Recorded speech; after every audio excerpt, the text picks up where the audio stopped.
ඉතින් දැන් මොකටද ආවේ? මොනවාරි ධර්ම කාරණාවක් කතා කරන්න.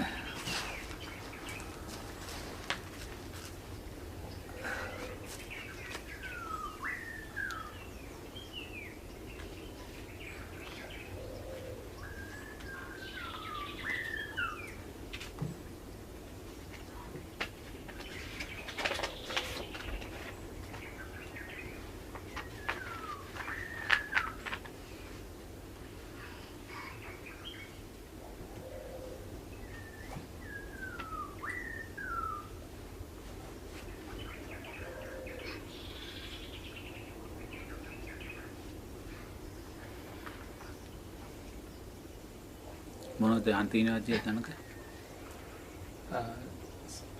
ගාන්නේ ස්වාමීන් වහන්සේ මාගේ ප්‍රශ්නය අද වර්තමාන කාලේ හුඟක් කතා බහට ලක්වන්නා වූ දෙකි ඒ මාර්ගඵල ලැබී ඉන්නෙකු ගැන නැගුණු ප්‍රශ්නය.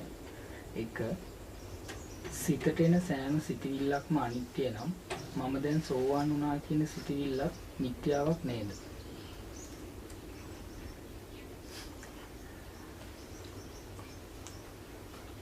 මොකද ආයෙත් කියනකො සිතට එන සෑම සිතවිල්ලක්ම අනිත්‍ය නම් මම දැන් සෝවාන් වුණා කියන සිතවිල්ලක් නිත්‍යාවක් නේද? මිත්‍යාවක් තමයි ඉතින්. ඒක මිත්‍යාවක් බවට පත් කරලා ඊළඟට යා සකෘදාගාමී බවට පත් වෙන්නේ. සෝවාන් කියලා සකස් වෙන සිතවිල්ලත් මිත්‍යාවක්. තේරෙනවද? ඉතින් මිත්‍යාවක් නිසානේ සෝවාන් ඵලයට අනිත්‍යභාවයට පත් වෙලා සකෘදාගාමී ඵලයට පත් වෙන්නේ. ඒක සකෘදාගාමී ඵලය කියලා සකස් වෙන්නා වූ හිතක් අනිත්‍ය වූ සිතක්. ඒක අනිත්‍යභාවයට පත් වෙලා අනාගාමී ඵලයට පත් වෙන්නේ. ඉතින් සකස් වෙන්නා වූ සිත අනිත්‍ය වූ හිතක් තමයි. ඒ අනිත්‍ය නිසානේ සෝවාන් ඵලයේ පත්වයට කෙනා සෝවාන් ඵලයේ අනිත්‍ය වෙලා සකෘදාගාමී ඵලයට පත් වෙන්නේ. නැත්නම් සකෘදාගාමී මාර්ගයට පත් වෙන්නේ. ඒක නිත්‍ය නැහැ. ස්ථිර වූ දෙයක් නෙමෙයි. ඒක අනිත්‍යයි. අනිත්‍ය නිසා තමයි ඒ හිත අනිත්‍ය වෙලා ඊළඟ අවබෝධය කරා යන්නේ. සෝවාන් ඵලයට පත් වෙන කෙනා හැමදාම සෝවාන් ඵලය තුල ඉන්නේ නැහැ නේද? ඉතින් යාට යම් මොහොතක අවබෝධයක් වුණා නම් මං සෝවාන් ඵලයට පත් වුණා කියලා ඒ සකස් වුණා වූ හිත එයා කොයි වෙලාවකරි අනාගාමී ඵලයට පත් වෙච්ච වෙලාවේ අනාගාමී මාර්ගයට වැටෙන වෙලාවේ අනිවාර්යයෙන්ම අනිත්‍ය වෙලා යනවා. එතකොට එයා හිතනවා මං දැන් සකෘදාගාමී කියලා. ඒක දැන් මං සකෘදාගාමී කියලා චිත්තය සකස් වුණාම මං සෝවාන් වුණා කියලා චිත්තයට මොකද වෙන්නේ? අනිත්‍ය වෙනවා. ඒක ඉතින් අනිත්‍යයි. කවදා හරි රහත් වුණා කියලා තැනදිත් ඒ රහත් වෙච්ච කෙනා පිරිනිවන් පාන වෙලාවේ මම රහත් වුණායි කියන චිත්තය ඒ අනිත්‍යභාවයට පත් වෙච්ච දෙයක්. ඒක නිත්‍ය වූ දෙයක් නෙමෙයි. එහෙමනේ? ඔව් ඉතින්. සෝවන් ඵලයට පත් වුණායි කියලා Tamanට දැන් මහත්යා සෝවන් ධර්ම මාර්ගය තුල ගමන් කරලා සතර අපායෙන් මිදෙනවායි කියන විශ්වාසය මහත්යා තුල සකස් වුණා නම් මම දැන් සෝවන් ඵලයට පත් වුණා කියලා අවංකවම ධර්මානුකූලව සකස් වුණා නම් ඉතින් ඒ චිත්තය වෙනස් වෙන දෙයක්. ඒක ඉතින් ඉස්සරහට යද්දී Taman ඊළඟ මාර්ගඵලයන් නැත්නම් ඒක අනිත්‍යභාවයට පත් වෙලා තමයි ඊළඟ තැන සාක්ෂාත් වෙන්නේ. ඒක අනිත්‍යයි. හේ දෙවෙනි ප්‍රශ්නේ සායනසයයි රාග දේශ ගැන දනිමි. මෝහය යන කුමක්ද? මෝහය කියන්නේ චතුරාර්ය සත්‍ය නොදැනීම. තේරෙනවද? චතුරාර්ය සත්‍යය දන්නේ නැහැ. දුක කියන කාරණය දන්නේ නැහැ. දුක කියන්නේ ජාති ජරා ව්‍යාධි මරණ ශෝක පරිදේව දුක්ඛ දෝමනස්ස ප්‍රියන්ගෙන් වෙනවීම අප්‍රියන් එක්වීම පංච උපාදානස්කන්ධයේ නිට්ටයභාවයෙන් ගැනීම නිසා සකස් වෙන්නා වූ මේ දුක කියන කාරණය දන්නේ නැහැ. තේරෙනවද? දුක කියන කාරණය හඳුනන්නේ නැහැ. ඊළඟට දෙවනුව දුක ඇතිවීමට හේතුව මොකද්ද කියලා එයා දන්නේ නැහැ. බුදුරජාණන් වහන්සේ ඒක දැනගත්තේ දුක ඇති වෙන්නේ කුමක් නිසාද? තෘෂ්ණාව නිසා. තෘෂ්ණාව සකස් වෙන්නේ නැත්නම් කවදාකවත් අපිට දුකක් සකස් වෙන්නේ නැහැ. ඒක තරුණයෙක් ඇවිල්ලා බුදුරජාණන් වහන්සේ ළඟට ඇවිල්ලා කියනවා භාග්‍යවතුන් වහන්සේ මට හැම වෙලාවම හරිම දුකයි. මම මරණ ගෙදරකට ගියත් අඬනවා. කොතන අසනීප කෙනෙක් බලන්න ගියත් මං අඬනවා. හැම වෙලාවම මට කොයි දේ දැක්කවත් හරි දුකයි කියලා බුදුරජාණන් වහන්සේට කියනවා. එතකොට බුදුරජාණන් වහන්සේ තරුණයාගෙන් අහනවා හොඳයි ඔබේ ගමේ ඔබේ ඥාතියෙක් මැරෙනවා. මැරලා දැන් ඔබ මරණ ගෙදරට යනවා. ගෙදරට ගිහලා ඔබ මොකද්ද කරන්නේ කියලා අහනවා. අනේ ස්වාමීන් වහන්සේ මරණය දකින්න වෙලාවෙ ඉඳන් මට ඇඬෙනවා මං අඬනවා කියලා කියනවා. හොඳයි ඒ ගමේම ඔබේ ඥාතියෙක් නොවන කෙනෙක් මැරෙනවා. එයා ඥාතියෙක් නෙමෙයි ඔබේ. ඔබ ඒ ගෙදරට ගිහලා මොකද කරන්නේ? නෑ ස්වාමීන් වහන්සේ මට එදාට ඇඬෙන්නේ නෑ කියනවා. ඒ ගෙදරට ගියාට ඇඬෙන්නේ නෑ කියනවා. ඊට පස්සේ කියනවා ඔබේ ඥාතියෙක් රෝගී වෙලා ඉස්පිරිතාලේ ඉන්නවා. ඔබේ රෝගියා බලන්න ගියාම මට ඇඬෙනවා කියනවා. ඔබේ ඥාතියෙක් නොවන කෙනෙක් රෝගී වෙලා ඉස්පිරිතාලේ ඉන්නවා. ඔබ අඬනවද? නෑ මට එතන ඇඬෙන්නේ නෑ කියනවා. එහෙනම් ඔබ අඬන්නේ කුමක් නිසාද? තෘෂ්ණාව මගේ කොට ගත්තා වූ රූපය මගේ කරලා ගත්තා වූ තෘෂ්ණාව නිසායි. එහෙනම් බුදුරජාණන් වහන්සේ කියනවා දුක ඇතිවීමට හේතුව තෘෂ්ණාව කියන කාරණේ. ඒතකොට තුන්වෙනි ආර්ය සත්‍යදී බුදුරජාණන් වහන්සේ කියනවා දුක නැති කරන්න නම් තෘෂ්ණාව නැති කරන්න ඕනේ. තෘෂ්ණාව නැති කිරීමෙන් තොරව දුක නැති කරන්න බෑ. දුක නැති කරා කියන්නේ තෘෂ්ණාව නැති කළයි කියන කාරණේ. එහෙනම් තුන්වෙනි ආර්ය සත්‍යයෙන් බුදුරජාණන් වහන්සේ මොකද්ද කියන්නේ? දුක නැති කරන්න නම් ඔබ තෘෂ්ණාව නැති කරන්න ඕනේ කියලා. හතරවෙනි ආර්ය සත්‍යයෙන් බුදුරජාණන් වහන්සේ කියන්නේ දුක නැති කිරීමේ මාර්ගය, තෘෂ්ණාව නැති කිරීමේ මාර්ගය ආර්ය අෂ්ටාංගික මාර්ගය කියලා. ඔය කාරණා හතර නොදන්නාකම තමයි මෝහය කියලා කියන්නේ. ඔය කාරණා හතර දන්නවා නම් එයා මෝහෙන් ඉස්සරහට ආපු කෙනෙක්. මිදගෙන ආපු කෙනෙක්. ඉතින් ඔය කාරණා හතර නොදැනීම තමයි චතුරාර්ය සත්‍ය නොදැනීමයි මෝහය කියලා කියන්නේ. තමන් චතුරාර්ය සත්‍ය දන්නවා නම් දුක කියන්නේ මේ කාරණා කියලා හඳුනගෙන තියෙනවා නම් දුක කියන දේ තමා තුළ තියෙනවායි කියලා හඳුනගෙන තියෙනවා නම් දුක ඇති වෙලා තියෙන තෘෂ්ණාව නිසායි කියලා තමන් හඳුනගෙන තියෙනවා නම් ඒකන නිද්දි කිරීමේ මාර්ගය හඳුනගෙන තියෙනවා නම් ආර්ය අෂ්ටාංගික මාර්ගය කියලා. ඒ කියන්නේ තමන් මෝහයෙන් දුර වෙච්ච කෙනෙක්. එතන තමයි මෝහය කියලා බුදුරජාණන් වහන්සේ කියන්නේ.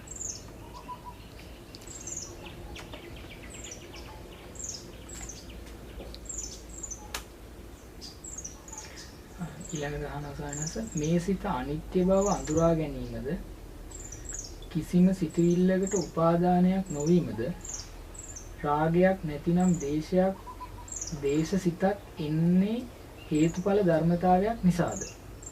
ඔව් හේතුවක් නිසා තමයි පස්සේ නිත්‍ය වශයෙන් ගැනීම නිසායි ද්වේෂය සකස් වෙන්නේ. බුදුරජාණන් වහන්සේ දේශනා කරනවා ද්වේෂය කියන්නේ ඇලීම ගැටීම උපේක්ෂාවනේ. ඇලීම ගැටීම උපේක්ෂාව. ඒ කියන්නේ වේදනාව. වේදනාව ඇති වෙන්නේ කුමක් නිසාද කියලා බුදුරජාණන් වහන්සේ දේශනා කරද්දී බුදුරජාණන් වහන්සේ දේශනා කරන්නේ වේදනාව ඇති වෙන්නේ පස්සේ නිසා. පස්සේ නිත්‍ය වශයෙන් ගැනීම නිසායි වේදනාව සකස් වෙන්නේ. තේරෙනවද? පස්සේ සකස් වෙන්නේ අර කාරණා තුනක එකතුව නිසා. ආධ්‍යාත්මික රූපයත් බාහිර රූපයත් විඥානයත් කියන කාරණා තුන එකතු වෙච්ච තැන පස්සේ සිද්ධ වෙනවා. පස්සේ ප්‍රත්‍යෙන් තමයි වේදනාව සිද්ධ වෙන්නේ. පස්සේ අනිත්‍යයි කියලා දැක්කනම් කවදාකවත් එයා තුළ විඳීමක් සකස් වෙන්නේ නැහැ. ඉතින් වේදනාව කියන්නේ ඇලීම ගැටීම උපේක්ෂාව. ඔය ලෝභ ද්වේෂ මෝහයන් තමයි. රාගය ඔය සියල්ලට මෙතෙන්ටයි තියෙන්නේ. ඉතින් ඒක සකස් වෙන්නේ කුමක් නිසාද? පස්සේ නිත්‍ය වශයෙන් ගත්තොත්.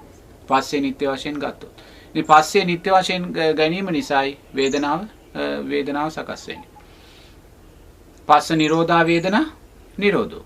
දරහතන් වහන්සේ තුල වේදනාවක් සකස් වෙන්නේ නැහැ. ඇයි ආ පස්සේ ළඟදින්ම රූපය අනිත්‍යයි කියලා දකින්න. රූපය අනිත්‍යයි කියලා දකින්න නිසා වේදනාවක් සකස් වෙන්නේ නැහැ. හරි නේද උත්තරේ? මාත්‍යෝ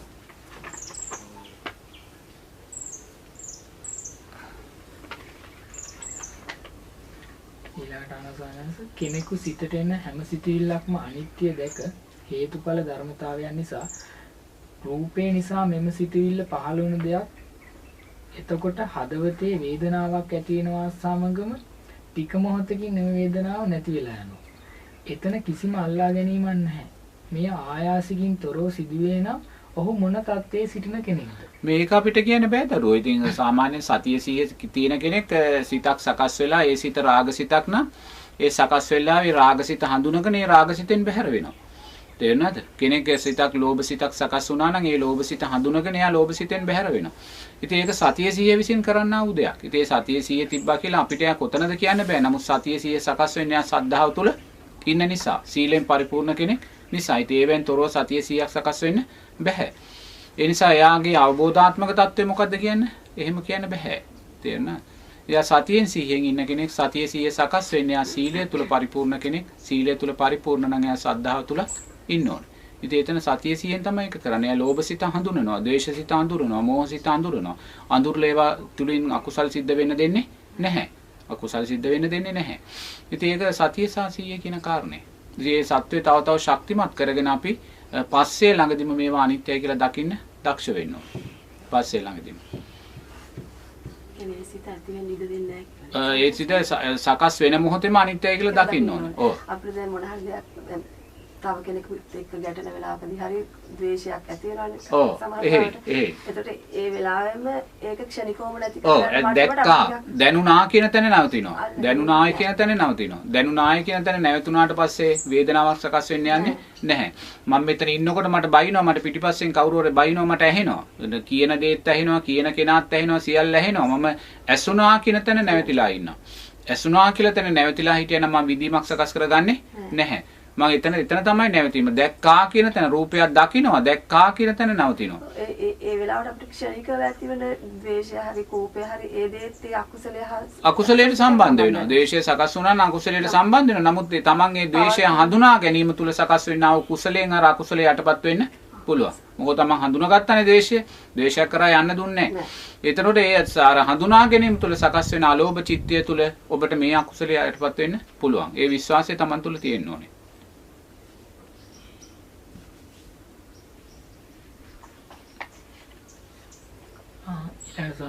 සෝවාන් තත්ත්වයකට පත් වුණු කෙනෙකුට මරණ බිය ඇතිවිය හැකිද? සෝවාන්පත් වෙච්ච කෙනෙකුට මරණ බියක් සකස් වෙන්නේ නැහැ. එයා සතර අපායේ මිදිලානේ තියෙන්නේ. මරණ බියක් සකස් වෙන්නේ නැහැ. ඔහුගේ මරණ සිට කුමන තත්ත්වයේ පසු වේද? ඒක එයා මේ පංච උපාදානස්කන්ධයේ අනිත්‍යභාවය වඩින ප්‍රමාණයට මතයි ඒක සිද්ධ වෙන්නේ. දැන් සමහර කෙනෙක් බුදුරජාණන් වහන්සේ කියනවා සෝවාන් පුද්ගලයෝ වර්ග 3ක් ඉන්නවා කියලා. ඒ වර්ග 3න් එක්කෙනෙක් ඉන්නවා එයා අනිවාර්යයෙන් ඊළඟ ජීවිතේ චතුරාර්ය සත්‍ය අවබෝධ කරගන්නවා. මේ ජීවිතේ සෝවාන් ඵලයටපත් වෙලා ඉන්නේ. නමුත් එයා මේ ජීවිතේ මරණ මොහොතේම අනිවාර්යයෙන් ඊළඟ භවයේම චතුරාර්ය සත්‍ය අවබෝධ කරගන්නවා කියනවා. තව කෙනෙක් ඉන්නවා එයා අනිවාර්යයෙන්ම ආත්ම භාව 7ක් යනවා. අනිවාර්යයෙන්ම ආත්ම භාව 7ක් යනවා. එයාගේ තව මේ කෙලෙස් ධර්මයන් වැඩි. අනිවාර්යයෙන්ම ආත්ම භාව 7ක් යනවා. තව කෙනෙක් ඉන්නවා මේ පළවෙනි ආත්ම භාවයත් හත්වෙනි ආත්ම භාවයත් අතර තියෙනා වූ අතර නිවන් අවබෝධ කරගන්න. මේක පුද්ගලයන් 3 දෙනෙක් ඉන්නවා. ඒතර මේ පුද්ගලයන් 3 දෙනාගේ පංච උපාදානස්කන්ධයේ අනිත්‍යභාවය වැඩෙන ස්වභාවය වැඩි. දැන් නකුල පියා මරණ වෙලාවේ බුදුරජාණන් වහන්සේගෙන් ඊට ඉස්සෙල්ලා ඇවිල්ලා ඇහුවේ භාග්‍යවතුන් වහන්සේ මට මේ නකුල මාතාව ඊළඟ ජීවිතේ මගේ බිරිඳ කරගන්න මාර්ගයක් කියන්නේ කියලා. මේ සෝවාන් ඵලයටපත් වෙලා ඉන්න දෙන්න. ඒ කියන්නේ ඒගොල්ලන් තුල කාමරාග පිටික එයා මේ ජීවිතේ නෙමෙයි ඊළඟ ජීවිතේත් නකුල මාතාව මගේ බිරිඳ කරගන්න ප්‍රාර්ථනාවක් තිබ්බා. ඒ නිසා එයා මරණ වෙලාවේ තවදුරටත් එයා පංච උපාදානස්කන්ධයේ අනිත්‍යභාවය වැඩිවේ නැහැ. ඒ නිසා එයා ගිලා සෝවාන් දෙවියෙක්ම වෙලා උප්පත්තිය ලැබුවා. එයා සෝවාන් ඵලයටපත් වුණු දෙවියෙක් කියලා ඉපත් වෙනවා. නමුත් එයා මැරුණට පස්සේ එයාගේ නකුල මාතාවට අනිත්‍ය සංඥා වැඩුණා. දැන් මිනිස්යාගේ මරණය ගෙදර තියෙනකොට අම්මලා දරුවොත් එක්ක තනි වෙනකොට එයාගේ මේ රැකවරණේ අහිමි වෙනකොට නකුල මාතාව තුල අනිත්‍ය සංඥා වැඩුණා. වැඩිලා නකුල මාතාව පහු කාලයක මැරෙනකොට නකුල මාතාව මැරෙන වෙලාවේ තවදුරටත් පංච උපාදානස්කන්ධයේ අනිත්‍යභාවය දැක්කා. දැකලා එයා සකු르දාගාමි දිව්‍යාංගනාවක් වෙලා තමයි උප්පත්තිය ලැබුවේ. ඒ නිසා ඒක කියන්න බෑ එයාගේ හිතේ යම්සේද එයා පංච උපාදානස්කන්ධයේ අනිත්‍යභාවය තවදුරටත් වඩන්න දක්ෂ ඊට අදාළව තමයි ප්‍රතිසන්දි යන්නේ. එයා තවදුරටත් පංච උපාදානස්කන්ධයේ අනිත්‍යභාවය වඩන්නේ නැතුව යම් දෙයක් කෙරේ උපාදානයෙන් එයා මැරුණා නම් ඒ සෝවාන් ඵලයටපත් වෙච්ච දෙවියෙක් හැටියට තමයි උප්පත්තිය ලබන්නේ. ඉතින් මේ තුන් දෙනාගේ පංච උපාදානස්කන්ධයේ අනිත්‍යභාවය වැඩිීමේ ස්වභාවයන් බල ධර්මයන්ගේ ස්වභාවය මත තමයි ඒක තීන්දුව වෙන්නේ. මොකද සෝවාන් ඵලයටපත් වුණාට පස්සේ එයා තුළ බල ධර්මයන් වැඩෙන්නේ. ඒ බල ධර්මයන් වැඩෙන ප්‍රමාණය මත තමයි ඊළඟ ජීවිතේ තීන්දුව වෙන්නේ. ඒත් එක්ක මහානසානස ඒක සිදුවෙන්නේ ආයාසයෙන්ද නැත්නම් ධර්මයේ ශක්තියෙන්? ආයාසයෙන් නෙමෙයි සතිය සාසියෙන්. ආයාසයෙන් ලෝකෙ සිද්ධ වෙන දෙයක් නෑ. ඔක්කොම හේතුඵල ධර්මයන්. හේතුඵල ධර්මයෙන් තොරව බුදුදහමේ යමක් සිද්ධ වෙන්නේ නැහැ. ඉතින් උතනත් සිද්ධ වෙන්නේ ආතුල සකස් වෙන්නා වූ සතිය සාසිය. පස්සේ නිසා සකස් වෙන්නා වූ දේ. ඒ පස්සේ නිසා සකස් වෙන්නා වූ දේ කෙරෙත් තුල ඇති කරගන්නා වූ මේ තෘෂ්ණාව තියෙනවනේ ආතුල. ඒ තෘෂ්ණාව ප්‍රමාණයට තමයි පංච උපාදානස්කන්ධයේ අනිත්‍යභාවය වැඩිම තීරණය වෙන්නේ. ඉතින් ඒ නිසා එයා තුල තෘෂ්ණාව තියෙනවා. ඒ නිසා එයා යම් අල්ලා ගැනීමක් අල්ලගත්තොත් මේ අල්ලා ගැනීම තුල එයා ඉන්නවා. සෝවාන් ඵලයටපත් වෙනවා. කාමරාග පටි කියන්නේ එයා තුල තියෙනවා. දැන් තරුණෙක් අත්ත සෝවාන් ඵලයටපත් වුණොත් එයා ලබන සුමාන විවාහයක් වෙන්න පුළුවන්. ඉතින් ඒතන තමයි සෝවාන් ඵලයටපත් වුණ කෙනා ඉන්නේ. ඉතින් දක්ෂයා ඉන්නවා එයා ඊළඟ ජීවිතේම නිවන් අවබෝධ කරගන්නවා. ඒ කාරණා තුන් ආකාරයේ තුන් දෙනාගේ ස්වභාවයන් වෙනස්. හැම සෝවාන් ඵලයටපත් වුණ කෙනා එක හා සමානයි කියලා අපිට කියන්න බෑ.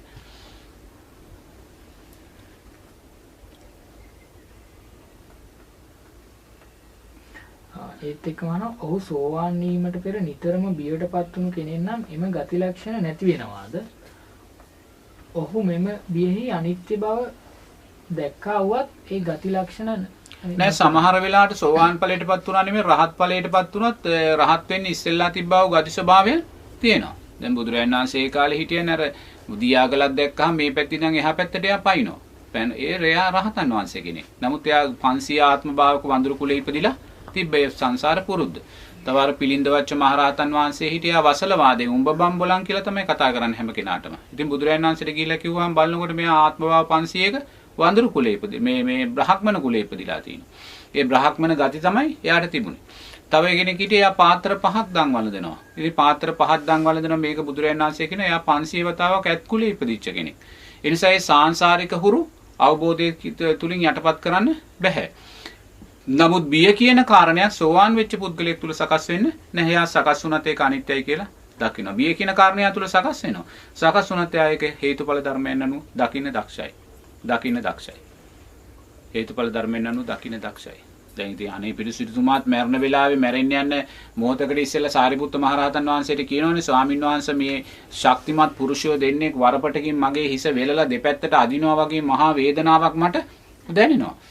තියුණු සැතක් අරගෙන මේ කුස පලනකොට ඒ කුස පලනවා දැනෙන වේදනාව මට දැනෙනවා. යකඩයක් අරගෙන මිටියක් අරගෙන හිසට ගහනකොට ශක්තිමත් පුරුෂයෙක් ඒ දැනෙනා වූ වේදනාව මට හිසේ දැනෙනවා කියලා. ඒවා තියෙනවා. තිබ්බා කියලා සීමාව ඉක්මවා ගියා වූ ගැටීම් වලට යන්නේ නැහැ. ඉතින් සෝවාන් ඵලයටපත් වෙලානේ තින්නේ. ඉතින් ඒවා දකින්න.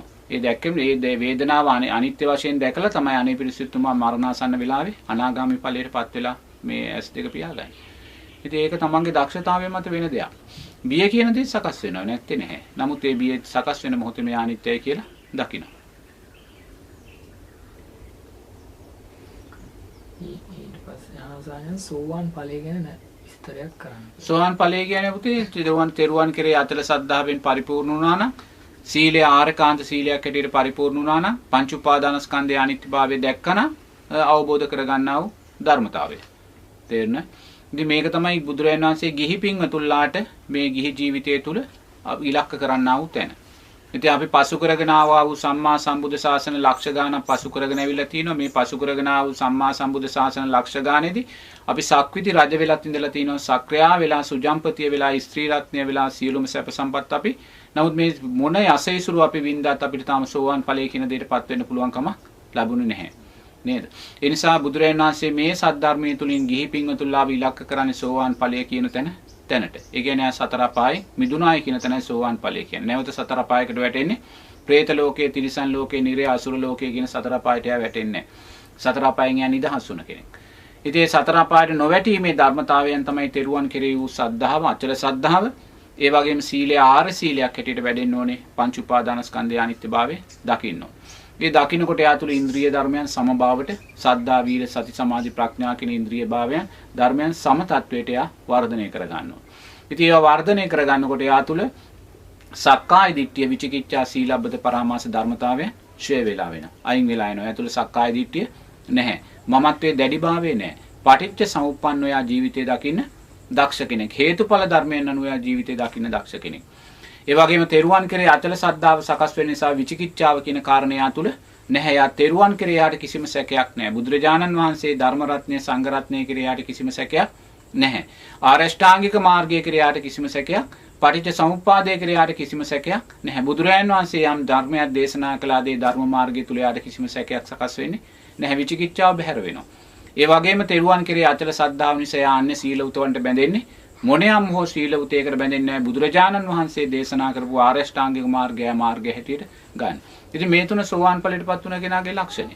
ඉතින් යමෙක් සෝවාන් ඵලයටපත් වුණා නම් එයා තුලින් අවංකවම එයාට විශ්වාසයක් ඇති වෙනවා මම නැවත සතර පායට වැටෙන්නේ නැහැ කියලා.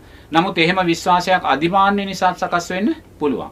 මෝහය නිසා සකස් වෙන්න පුළුවන්. මානසික රෝගීභාවය නිසා සකස් වෙන්න පුළුවන්. ඒ නිසා තමා තුලින් තමා විනිශ්චයක් කරන්න ඕනේ අවංකවම තමා තුළ මේ හේතු නිසා සකස් වෙනවාද කියන කාරණේ.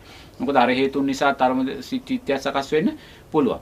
එහෙම නැත්නම් තමන් අවංකවම තෙරුවන් කෙරේ අචල සද්ධාව සීලය ආර්ය සීලයක් බවට පංච උපාදානස්කන්ධය අනිත්‍යභාවය වැඩිලා තිනවා නම් පරිපූර්ණ නම් එයා තුළ විශ්වාසය සකස් වෙනවා මම නැවත සතර අපායට වැටෙන්නේ නැහැ කියලා. එයාට බියක් සකස් වෙන්නේ නැහැ සතර අපාය පිළිබඳ බියක් සකස් වෙන්නේ. මැරෙන වෙලාවේ නිසා එයා බයක් සකස් වෙන්නේ නැහැ. ඉතින් ඒ ආකාරයෙන් තමයි සෝවාන් ඵලය කියන දේ අපි දකින්න ඕනේ. වෙන දෙයක් නැහැ. ඉතින් එහෙම දැක්කෑ එහෙම තමයි ජීවත් වුනේ. දැන් විසාකාව අවුරුදු 7 දී වගේ සෝවාන් වෙන්නේ.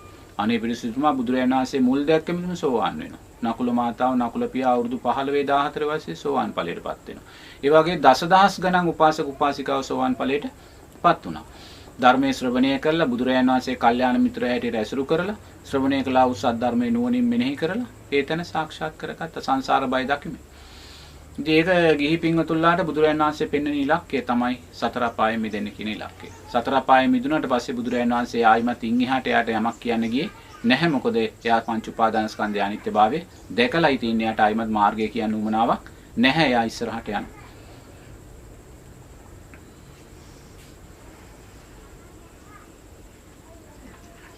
හරි දරුවෝ කවුද ලියලා දුන්නේ? නෑ මට මේල් එකක් කිව්වා නිව්සීලන්ත වලින් යාලා ධර්ම සාකච්ඡා කරන කට්ටියක් කිව්වා. දෙයාලට මේ ගැටලු අහගන්න කවුරුත් නැහැ කිව්වා. ඒ කියන්නේ ඒ නිසා වාසයෙන් ආලා කියන්නේ. ඒ ටික තමයි ඒ කර්ම වලට කියන්න තියෙන්නේ.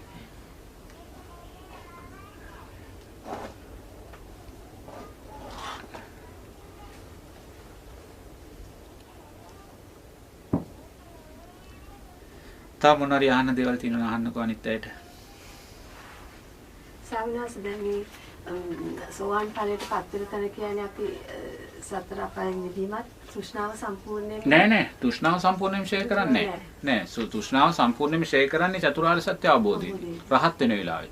සෝවාන් ඵලයට පත් වෙන කෙනා තුල කාමරාග පටිග තියෙනවා. කාම ඒකයි මම කිව්වේ අද තරුණයෙක් සෝවාන් ඵලයට පත් වුණොත් එයා ලබන සුමාන විවාහයක් වෙන්න පුළුවන්. මොකද එතන කාමරාග පටිග තියෙනවා එයාට. ඒක කවදාකවත් සීලේ පළුද්දක් වෙන්නේ නැහැ. නමුත් එයා කවදාකවත් කාමයේ වර්ධව හැසිරෙන්න යන්නේ නැහැ. සිල්පද ඒතර ස්වාමීනාස් දැන් අපි හිතමුකෝ දැන් බොහෝ අකුසල් සංසාරේ අපි හිතමුකෝ බොහෝ වාරවල අකුසල් ගොඩක් රැස් කරගෙන ඉන්න කෙනෙක් නම් ඒ සද්ධර්ම ශ්‍රවණය කිරීමෙන් හරි කුසල් ඉස්මතු වෙන අවස්ථාවකටපත් වෙන ඒ අවස්ථාව තියෙනවා. කල්යාණ මිත්‍ර ආශ්‍රය. කල්යාණ මිත්‍ර ආශ්‍රයෙන් කොච්චර අකුසල් තිබ්බත් Tamanට මතු කරලා ගන්න පුළුවන්. දක්ෂණම් පුළුවන්. මොකද දැන් අඟුලිමාල වගේ මිනි 900 මරණ 999ක් මරලානේ තිබ්බේ නේද? ඉතින් මරලා යා කොහොම හරි ඒ සියල්ලම කල්යාණ මිත්‍ර ඇසුරු තුලින් යටපත් කරලා දානවන්නේ. යටපත් කරලා දාලා ධර්මය නුවණින් මෙනෙහි කරලා ධර්මාභෝධය කරා යනවා. ඒ නිසා අපි දක්ෂ වෙන්න ඕනේ අපි ළඟ තියෙන කුසල් පක්ෂයෙන් යටපත් කරලා දාන්න. ඉතින් අකුසලයට බැන ඉන්නේ නැතුව අකුසලයට යටත් වෙලා ඉන්නේ නැතුව ශක්තිමත් කුසල් තුලින් ශක්තිමත් අකුසල් මේ ශක්තිමත් අපේ අකුසල් ටික යටපත් කරන්න අපි දක්ෂ වෙන්න ඕනේ. උපවාසික ධර්මදේශනවල ගොඩක් අපිට හැනන්නේ අපි වගේ ඉන්න වෙලාවෙදී මාර්ය වශයෙන් ක්‍රියාත්මක වෙන අපේම සිත කියලා. එතකොට ඒ කුසල් මාර්ගයට සම්පූර්ණයෙන්ම අපි යොමු වෙලා යන අවස්ථාවලදී අපිව අකර්මණ්‍ය කරන අධෛර්යමත් කරන සිදුවීම් සිද්ධ වෙනවානේ. මේ ධර්මයේ මෙච්චර හැසිරෙන කොටත් ඇයි මේ වගේ දේවල් වෙන්නේ කියලා ඒවා අපේ පූර්ව අකුසල් කියලා හේතුඵල ධර්මය අනුව අපිට දැනෙනවා. අපි දන්නවා අපේ පූර්ව අකුසල් කියලා. නමුත් එතකොට එතනදී ඒ සිතට දැනෙන හැඟීම ඇයි මෙහෙම දෙයක් වෙන්නේ මෙච්චර ධර්මයේ හැසිරෙනවා නම් ඇයි මේ අකුසල් යටපත් වෙන්නේ නැත්තේ මෙහෙම දේවල් වෙන්නේ කියලා ඒ හිතන එකද අපි මායя විදිහට දකින්නේ අපි ඒ දේ තමයි හිත තමයි මායя. ඒ හිත මායя. ඒ හිත අනිත්‍යයි කියලා දකින්න. ඒකයි බුදුරජාණන් වහන්සේ හිත කියන්නේ මායя රූපය කියන්නේ මායя කියලා කියන්නේ. ඒ කියන්නේ සිතුවිලි හැම වෙලාවෙම අපිට සකස් වෙනකොට ඒක මායя හැටියට අපි දකින්න දක්ෂ වෙන්න ඕනේ. තේරෙනවද? ඉතින් මේ කල්යාණ මිත්‍රාස සද්ධර්ම ශ්‍රවණය ලැබෙමින් ශ්‍රවණය කළා වූ සද්ධර්මයේ නුවණින් මෙනෙහි කරමින් අපි ශක්තිමත් ආකාරයෙන් ආරෂ්ඨාංගික මාර්ගය තුල ගමන් කරන්න ඕනේ. මොකද ධර්මයේ කෙරෙහි අචල ශ්‍රද්ධාව කියන්නේ හේතුඵල ධර්මයෙන් අනුව යා ජීවිතේ දකින්න. ඔබේ ජීවිතේට ඔබට යමක් ලැබුණා නම් ඒ ලැබුණ සියලු දේම ඔබ කරගත්තා වූ දේවල් ඔබට ලැබිලා තියෙන්නේ. වෙන කවුරුත් කරපු දෙයක් ඔබට ලැබිලා එන ඔබ කරගත්තා වූ දේ ලැබුණා නම් ඔබ කවදාකවත් ලැබුණ දෙයට ගැටිලා වැඩක් නැහැ. ගැටලා වැඩක් නැහැ. එහෙනම් Tamanට තේරෙනවා නම් Tamanගේ ජීවිතයේ අකුසල් ක්‍රියාත්මක පැත්තක් වැඩි කියලා Taman ශක්තිමත්ව කුසලයේ තුල යෙදিলা අකුසල යටපත් කරගන්න දක්ෂ වෙන්න ඕනේ. එහෙම නැතුව මේක ගැන හිතා ඉන්න ගියොත් එහෙම අපි තව තවත් අකුසල් වැඩි වෙන දිශාවටමයි යන්නේ. කවදාකවත් අපි මේක තව ඉස්සරහට පිළිසිදු කර ගැනීමක් සිද්ධ වෙන්නේ නැහැ. ඉතින් මේ හිත මායя හැටියට දකිමින් Taman ශක්තිමත් මාර්ගය තුල යන්න වෙනවා. බුදුරජාණන් වහන්සේ කියනවානේ සියල්ල හේතු බුදුරජාණන් වහන්සේට අවසාන කාලේ අතිසාරේ රෝගේ හැදෙන්නේ හේතුවක් නිසාමයි. උන්වහන්සේට යම් අසනීප රෝගාබාධයක් හැදුණා නම් ඒව හැදෙන්නේ හේතුවක් නිසාමයි. ඉතින් හේතුන් නිසා සකස් වෙන දේවල් හැටියට බුදුරජාණන් වහන්සේ මේ සියල්ලම අපිට කියලා තියෙනවා. ඒ නිසා අපේ ජීවිතේට සකස් වන්නා වූ යම් දෙයක් තියෙනවා නම් ඒ මං කරගත්තා වූ දෙයක විපාකයක්මයි මල් ලබන්නේ. ඉතින් එවැනි විපාක ලබනවා නම් අපි තව තව කල්යාණ මිත්‍ර ආශ්‍රය ලැබමින් තව තව සද්ධර්ම ශ්‍රවණය කරමින් ශ්‍රවණය කරන්නා වූ සද්ධර්මයේ නුවණින් මෙනෙහි කරමින් අපි මාර්ගය සකස් කරගන්නවා. කාකුසලයට යට වෙන්නේ නැතුව. මොකද දීර්ඝ අපේ සංසාරේ අපේ විපාක නුදුන් කුසල් අප්‍රමාණ පිටිපස්සේ තියෙනවා. මොකද සමහර සම්මා සම්බුද්ධ ශාසන ලක්ෂ ගාණක් පසු කරගෙන ආපු ගමනේදී අප්‍රමාණ කුසල් අපි රැස් කරගෙන තියෙනවා. සමහර ශාසන අවුරුදු 20000යි 30000යි 40000යි ආයුෂ කාලේ. ඒතකොට ඒ අවුරුදු 20000ක් ආයුෂ තියෙන සම්මා සම්බුද්ධ ශාසනයක දැන් කාශ්‍යප බුදුරජාණන් වහන්සේ කාලේ ඔබ ඉපදුනා නම් ඔබ අවුරුදු 20000ක් තිස්සෙම පින් කරනවා. නමුත් සෝවාන් ඵලයටපත් උනේ නැහැ. නමුත් උපාදාන පත්‍ය භවෝ කියන ධර්මතාවයේ යටතේ මැරෙන වෙලාවේ ඔබට මතක් වෙන්නේ ද්වේෂයක්. තේරෙනවද? ද්වේෂයක් සකස් වුණා ඔබ ගිල්ල වැටෙන සතර අපායට. ඒතකොට අවුරුදු 20000ක් කළා වූ පිනට විපාක දෙන්න පුළුවන් කමක් නැහැ. ඒත වගේ විපාක නොදුන්නා වූ කුසල් අප්‍රමාණ අපේ පිටිපස්සේ තියෙනවා. ඒ වගේමයි විපාක නොදුන්නා වූ අකුසලුත් අප්‍රමාණ අපේ පිටිපස්සේ තියෙනවා. ඒ නිසා ඔබ මේ ජීවිතයේ කුසල් පක්ෂයේ වඩනකොට ඔබට අනිවාර්යයෙන්ම විපාක නොදුන්නා වූ කුසල් මතුවෙලා එනවා. ඔබ මේ ජීවිතයේ අකුසල් පක්ෂයේ මතුවෙනකොට ඔබට විපාක නොදුන්නා වූ අකුසල් මතුවෙලා එනවා. ඒ නිසා ඔබ දක්ෂ වෙන්න ඕනේ ඔබේ අතීතයේ විපාක නොදුන්නා වූ කුසල් ශක්තිය මතු කරලා ගන්න. දැන් අපේ ජීවිතේ අපි මතු කරලා ගත්තේ මේ ජීවිතේ කරපු පින් කුසල් විතරක් නෙමෙයි. ඒවෙන් මේ ජීවිතේ අපිට මතු කරලා ගන්න බෑ. ඒතකොට අපි මේ අතීතයේ කළා වූ කුසල් ශක්තිය මතු කරලා ගත්තා. කවුද මේ කුසල් ශක්තිය මතු කරලා දුන්නේ? සද්ධාව විසින්. සද්ධාවයි. මොකද බුදුරජාණන් වහන්සේ කිව්වේ අපි සම්මා සම්බුද්ධ ශාසන ලක්ෂ ගානක් පසු කරලා ආවා කියලා. ඒ ආවා වූ සම්මා සම්බුද්ධ ශාසන ලක්ෂ ගානේදී ඔබලා මගෙන් බණ අහනවා වගේ බුදුරජාණන් වහන්සේලා දසදහස් ගානකින් සංසාරේ බණ අහලා තියෙනවා. බණ අහලා බුදුරජාණන් වහන්සේ බණපද 3 කියනකොට නෑ මට දැන් ගෙදර යන්න ඕනේ මට හදිස්සිය කියලා ඔබ නැගිටලා ගිහිල්ලා තියෙනවා. නමුත් ඔබ එතන වාඩි වෙලා ඒ 4 වෙනි බණපදයේ ඇහුවනම් සමහර විට ඔබ සෝවාන් වෙන්න තිබ්බා. සෝවාන් වෙන්න අවස්ථාව තියලා එක බණපදයක් අහන්න නැතුව ඔබලා නැගිටලා ගිය අවස්ථා සංසාරේ තියෙනවා. තේරෙනවද? ඒ වගේමයි ඔබලා ශාසනවල ඉපදිලා භික්ෂුණීන් වහන්සේලා භික්ෂූන් වහන්සේලා හැටියට අවුරුදු දසදහස් ගණන් ගත කරපු ජීවිත තියෙන උපසම්පදාලාභී භික්ෂූන් වෙලා අවුරුදු දසදහස් ගණන් 20000 ගණන් ගත කරපු සම්මා සම්බුද්ධ ශාසන තියෙනවා. ඉතින් මේ වගේ ශක්තිමත් තැනකින් අපි මේක මතු කරලා ගන්න ඕන. තේරෙනවද? මේ වගේ ශක්තිමත් තැනකින් මතු කරලා ගත්තාම මට අකුසල් තියෙනවා මට පාරමී මදි කියන මුලාවට අපි යන්නේ නැහැ. ඒ නිසා එවැනි ශක්තිමත් තැනකින් ජීවිතේ මතු කරලා ගන්න. මේ අද මේ ජීවිතෙන් කරනවායි කියන තැන හිතන්න යන්න එපා. අර වගේ ශක්තිමත් තැන් අපි නතර කරපු තැන් තියෙනවා. ඒ වගේ නතර කරපු තැනකින් ජීවිතේ මතු කරලා ගත්තාම Tamanට අකුසල් තියෙනවායි කියන කාරණයක් මතක් වෙන්නේ නැහැ. මොකද අපි ඒසා දීර්ඝ කාලයක් පසු කරගෙන ඇවිල්ලා තියෙනවා. ඒ පසු කරගෙන ආවා වූ කාලයක් තුලින් මතු කරලා ගන්න.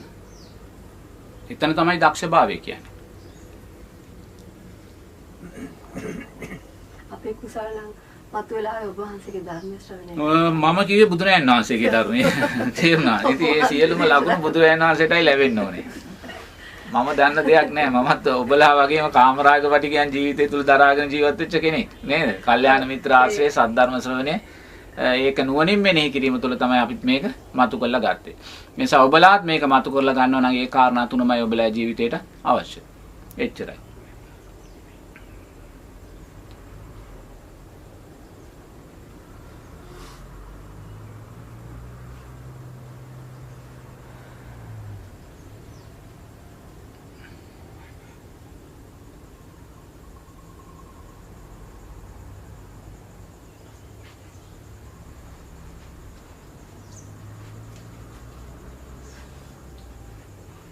තාම මොනවද අහන්න තියෙන්නේ?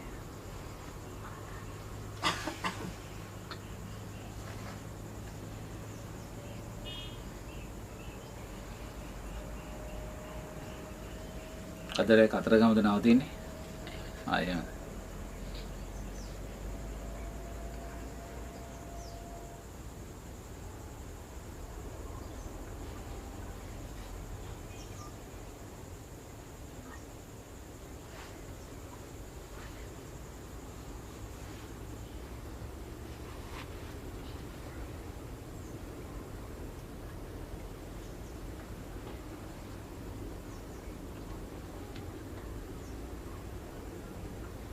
තම මොනවා පුතේ අහන්න තියෙන්නේ?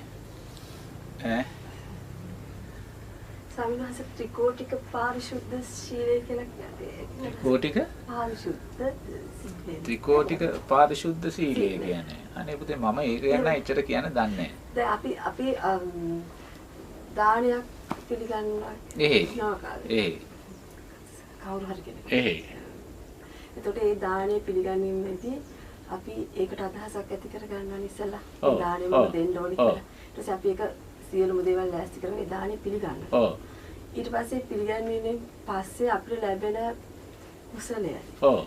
දානය නිසා අපිට කුසලයක් අත්දැක කුසලය නිසා පිනක් ගන්නවා. නෑ එහෙම එකක් නැහැ. පින කුසලය කියන්නේ පින කියන්නේ සැපය. දන් දීමෙන් ඔබ සතුටෙන් ජීවත් වෙනවා නම් සතුට කියන්නේ පින. තේරෙනවද? ඔබ ජීවත් වෙන්නේ සතුටෙන් නම් ඒකට තමයි පින කියලා කියන්නේ. බුදුරජාණන් වහන්සේ පින කියන වචනේට කියන තව නමක් තමයි මේ සතුට කියන කාරණේ. සැපය. ඔබ සැපෙන් ජීවත් වෙනවා නම් ඒ පින නිසායි. ඔබ දුකෙන් ජීවත් වෙනවා නම් ඒ මේ පව නිසායි. තේරෙනවද? කුසලය කියන්නේ බුදුරජාණන් වහන්සේ මේ සිතින් කයින් වචනයෙන් සිදුවෙන්නා වූ යහපත් දේ. තේරෙනවද? ඒතකොට සිතෙන් අපි කයෙන් සිදුවෙන්නා වූ දේ තමයි මේ කාමයේ වර්ධව හැසිරීම, සොරකම් කිරීම, සතුන් මැරීම.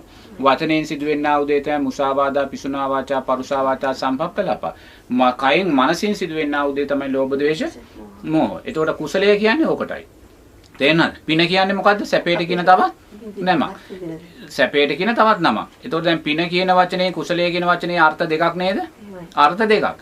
නමුත් යමෙක් සැපෙන් ජීවත් වෙන්නේ එයා කුසල් කරන නිසා.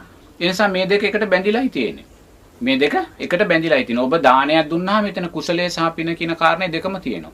මේ දෙකම එකට බැඳිලායි තියෙන්නේ. පින කියන්නේ සැපේට කියන නම, කුසලය කියන්නේ අර කියන්නා වූ කාරණා 10ට. අර වචන දෙකේ අර්ථ දෙක වෙනයි. නමුත් ඔබ සැපෙන් ජීවත් වෙනවා නම් ඔබේ කුසල් කරන නිසා. ඔබ දුකෙන් ජීවත් වෙනවා නම් ඔබේ අකුසල් කරන නිසා. ඒක තමයි තියෙන්නේ. දැන් මොකද්ද දාන ගැන කියන්නේ? එතනදී මේ දැන් ඒ දාණය ඒක මතයක් තියෙනවා. මතයක් කියන්නේ විතර මට හැමතිස්සෙම කියන දෙයක් තමයි දැන් ඒ දානයක් මම දීපම ඇත්තටම ඊට පස්සේ මම ආයෙත් ඒ ගැන හිතන්නේ නැහැ. අපි දාණය දුන්නා පිළිගන්න එච්චරයි නේද මේ මගෙත් එක කොහොම මේ කිට්ටුවෙන් ආශ්‍රය කරන කෙනෙක් කියන ඔයා ඊට පස්සේ පින් අනුමෝදන් වෙන්න ඕනේ. ඒ ගැන හිතන්න ඕනේ. දානයක් දුන්නා එහෙම දානයක් දීලා පින අනුමෝදන් වෙන්න ඕනේ. පින අනුමෝදන් වුණොත් තමයි ආයුෂ වර්ණය අපිට ලැබෙන්නේ. ආයුෂ වර්ණය අපි ලබාගෙන ඕනේ ආයුෂ වර්ණයේ සැපේ අනිත්‍යභාවය දකින්න. ඔබ මේ ඇස අනිත්‍යයි කියලා දකිද්දී ඔබ දකින්නේ දානයේ ආනිසංස. මොකද මේ ඇස මේ ක්‍රියාත්මක වෙන්නේ දානේ ආහාර නිසා. නේද? ඔබ දන් දෙන්න ඕනේ. දන් දීලා ආයුෂ වර්ණයේ සැපේ බලයේ ජීවිතේට ලබන්න ඕනේ. ලැබමින් ආයුෂ වර්ණයේ සැපේ බලයේ අනිත්‍යභාවය දකින්න ඕනේ. ඉතින් එහෙම නැතුව කොහොමද ආයුෂ වර්ණයේ සැපේ බලය නැතුව කොහොමද අපි ධර්ම මාර්ගයේ ගමන් කරන්නේ? දැන් ඔබලා මට දානයක් පූජා කළා කියන්නේ දානයක් තුලින් මට මොනවද ලැබලා දුන්නේ ආයුෂ වර්ණයේ සැපේ බලය. මං අද දවසේ මට දානයක් නොලැබුණා නම් මං හෙට උදේ වෙනකන් ආයුෂ වර්ණයේ සැපේ බලේ පිරිහෙනවා. එහෙනම් ඔබ දානයක් තුලින් මට ලැබලා දෙන්නේ මොකද්ද ආයුෂ වර්ණයේ සැපේ බලය. ඒතර ඔබලා ශ්‍රද්ධාවෙන් ආයුෂ වර්ණයේ සැපේ බලය මට පූජා කරගනිද්දී මගේ යුතුයකම මොකද්ද? ඒ ආයුෂ වර්ණයේ සැපේ බලය උපයෝගී කරගෙන ආරෂ්ඨාංගික මාර්ගය තුල ගමන් කළ ප්‍රඥාව ඇති කරගන්න. දැන් ආහාරය තුල ප්‍රඥාව තිබ්බද? ආහාරය තුල ප්‍රඥාව තිබ්බද? නැහැ. ආහාරය තුල තිබ්බේ ආයුෂ වර්ණයේ සැපේ බලය. ආයුෂ වර්ණයේ සැපේ බලය උපයෝගී කරගෙන අපි ප්‍රඥාව ලබා ගන්නවා. ඒතකොට ඔබ දන් දීලා ආයුෂ වර්ණයේ සැපේ බලය ඔබේ ජීවිතේට ඔබ ගන්න නැත්නම් ඔබට ප්‍රඥාව කරා යන්න ශක්තිය නැහැ. තේරෙනවද? ඒ නිසා දන් දීලා අපි සාදු සාදු කියලා ඒ දාණය අනුමෝදන් වෙලා ආයුෂ වර්ණයේ සැපේ බලය ජීවිතේට ගන්න ඕනේ. අරගෙන මේ ආයුෂ වර්ණයේ සැපේ බලය අපි අනිත්‍යභාවය දකින්න ඕනේ. ඒක තමයි මේ දානයේ අනිත්‍යභාවය කියලා කියන්නේ. අනිත්‍යභාවය දකින්නවා කියන්නේ ඒකයි. ආයුෂ වර්ණයේ සැපේ බලය ජීවිතේට ගන්න ඕනේ. කොයි දෙයක් එමයයි මේ සීල් රැකලා සීලේ ආනිසංස ජීවිතේට ලැබමින් සීලේ අනිත්‍යභාවය දකින්න. ආනිසංසයන්ගේ අනිත්‍යභාවය දකින්න. මෛත්‍රිය වඩලා මෛත්‍රී ආනිසංස ජීවිතේට ලැබමින් මෛත්‍රී අනිත්‍යභාවය ආනිසංසයන්ගේ අනිත්‍යභාවය දකින්න. එහෙම ඒවා ඉස්සලාම අපි ජීවිතෙන් ලබා ගන්න ඕනේ. ලබාගෙන තමයි මේ අනිත්‍යභාවය දකින්න ඕනේ.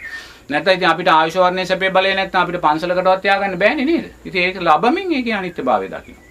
එහෙම තමයි ඒක කරන්නේ.